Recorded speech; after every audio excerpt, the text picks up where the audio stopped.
I had an ad out for 2 Hobie Outbacks that I was selling. I sold this one, and there it goes. Alright, I sold one of these. Those wheels came with this. This is a trade-in over here. This is a Revolution a Revo 13. Came with the paddles and the seat and the life jacket. Ugly as hell, but hey, it's another kayak I get to play with, so cool.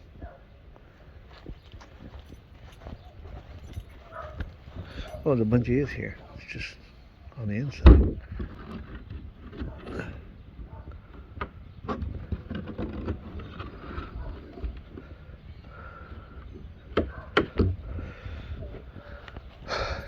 It looks like it had a anchor trolley.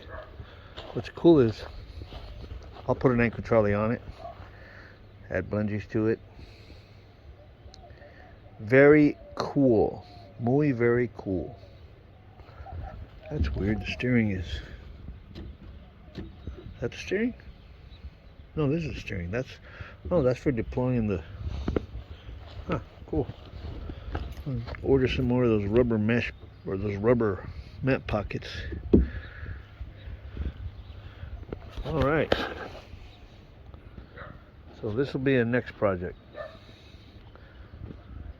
I've already started removing some of the silicone from inside of here. I don't know what it looks like. So.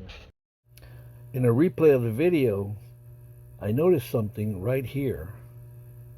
Here's a little zoomed in. There was a repaired crack in this kayak that I hadn't seen before. We're going to find out together.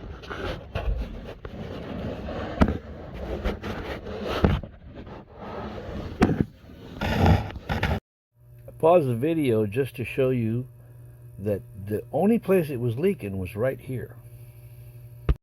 This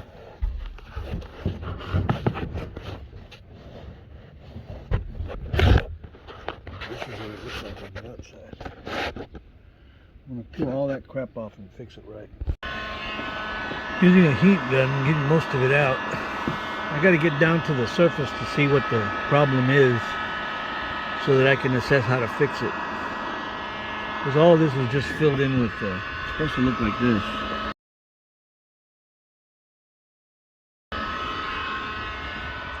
So, I'll bring it back once I got it cleaned up. I figured out the leak. It's leaking across here. Like right across here there's a crack. No water was coming out anywhere else. There's just a hairline crack right along here. And that's it. Put the water hose inside and sprayed it, and there was a little bead coming out right in here. So I don't know why they patch so much when it's just that one small area. I'll take care of it.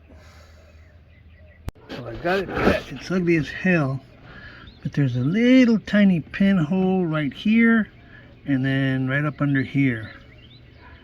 But I mean, they're like pinholes.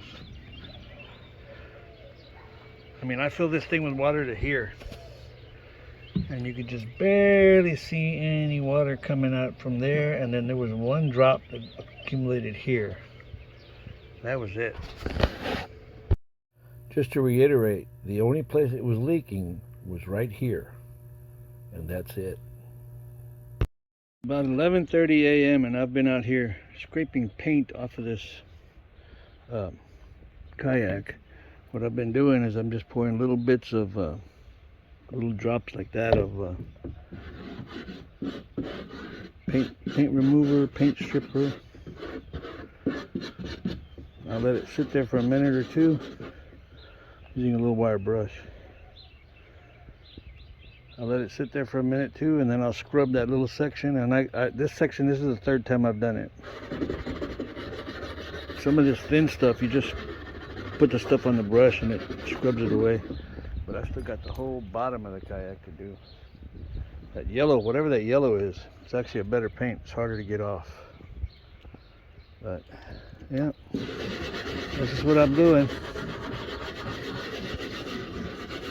This kayak is probably not going to make me as much money as the other kayaks. It's like the ones that need the most work are the ones that make me the least money. I think I ought to just buy them and just sell them like they are. See this yellow over here? I cleaned all this off. This was all of this is beige, spray painted beige. Even the lid.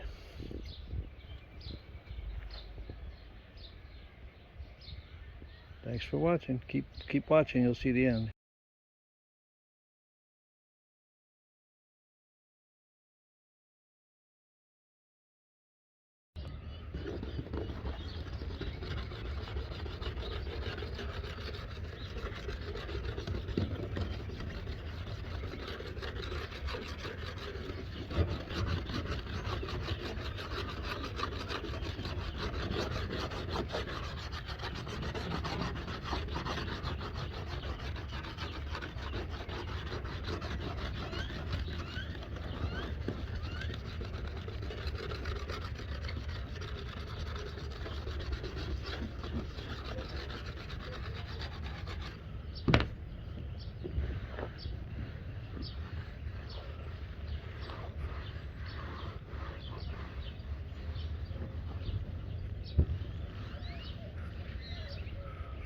Much better. Way better. Now I'll just go back over it and knock all these little spots that I missed. And yeah, they painted it with yellow, painted it with beige. And I'm using Sunshine or Sunrise or something. It's a 2-minute paint remover. Here's the bottom, all cleaned up. We're pretty much cleaned up 90% of it. This is patched, and you can see here. I've got it filled with water way past the patch, which is working. And there was a previous repair. It's right here. It's under this thing, but that's not leaking either. I'm gonna put the aluminum tape that's got the rubber backing on it. I'm gonna put some of that on the inside just for added protection, because that stuff sticks and it's a pain in the butt to get that glue off. So if it's that hard to get the glue off, then it'll be that hard to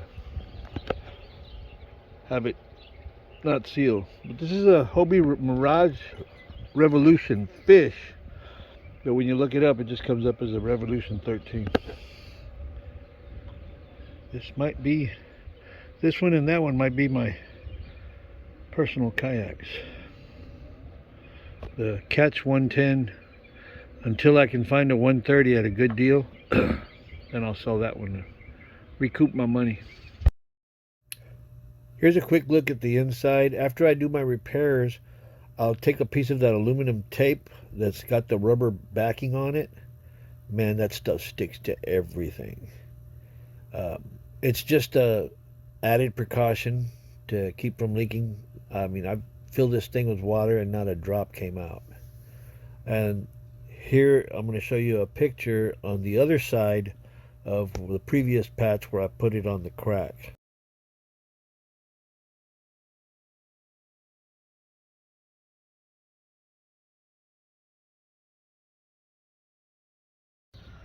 I've decided to label this the Ugly Duckling. This is a Hobie Mirage Revolution fish. It's in 08. I've upgraded the rudder to a sail rudder. Yeah, it works great. I waxed all the lines. There's your deployment, steering, everything works.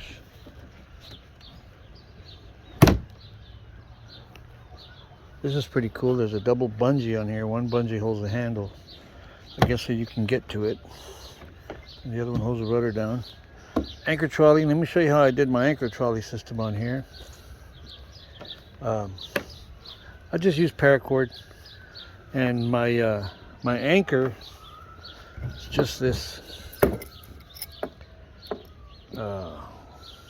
Buyers Products Heavy Duty Shoe Assembly. I don't know what the hell that means. Anyway, this is on the this is just a buoy that I have connected to the buckle. I have all of the anchor lines, like 30 feet of, this is actually a 30-foot long dog leash. So that's what I have the anchor on. And it had an anchor trolley before. These are the pulleys that were already on there. And they go front to back. It works great. I put a piece of bungee with a, what's that, a 2-inch, 3-inch ring on it. You already saw the process of getting all the paint off of this thing. Here are my DIY nitro fins. Somebody took sandpaper to this thing. I got it as smooth as I could, and then I hit it with the heat gun, and a lot of it came out, but you can still see a lot of the sand marks where they were using some really coarse sandpaper. On the inside here, on the inside of this here, where these, dang it, these are just a little tight. I put little loops in here for, that's a bunch of silicone I scraped off the repair in there. The bad previous repair. So that's done. I added a couple of deck loops. These two up here are, I have one of those things what you call a wind paddle. That's what it looks like right there. And then I actually put them here first, and I started to take them off, and I thought, you know what, I'll just add another couple over here, and I'll just use these for my leashes and fish grips or whatever. I need to get the mesh for these. Man, those things are like 20 something bucks a piece. You'd think they would sell the dang things in pairs, but of course, the more money they can make off you, the more they're gonna make. This is just a carabiner that I broke off the clip part so that I could hook it to my pedal drive, so that when I'm coming in shallow, it lifts them up. Steering is good. It's got the lumbar seat, but the way this seat works is you press it in, you loosen this knob right here, press the seat in, and then tighten the knob, and it'll stay in. So there's your lumbar support. I got the Hobie rocket launchers. I had 2 of these. I just stuck them in here. I also added the deep bend. I realized somebody hit something on here and made a little hole in it, so I'm gonna have to patch that, but that's no big deal. I cleaned and removed, cleaned, and put back the rubber seals, so they do seal a little better now. So when you close it, you still got to give it a little bump. Same thing back here. This one has a little tray in it, tackle tray, whatever, but that one doesn't have the top on it. That's pretty tight. All the bungees, well, this bungee and this bungee, I think he had taken it in before he brought it to me as a trade-in. A couple things replaced. These look like new bungee. And yeah, I mean, my Ugly Duckling's coming out pretty nice. I think he said he had this redone too. I'm gonna make me a couple of spare rudder pins. This is my DIY stakeout pole. It's just one of those, I forgot what they're called, Vigoro heavy duty sturdy stake. And then I had this handle that goes to like a walking stick. So I put that on it. I can use it as a hook, or I can flip it upside down and use it to push off, or I can use the point to stake out. So there she is, the Ugly Duckling. Ready to go. I was thinking about taking her out to the lake today just to play with it. I don't know, we'll see. The Hobie Revolution fish, which is basically The Hobie Mirage Revolution 13. Hey, thanks for watching. Like, subscribe, and send me $1.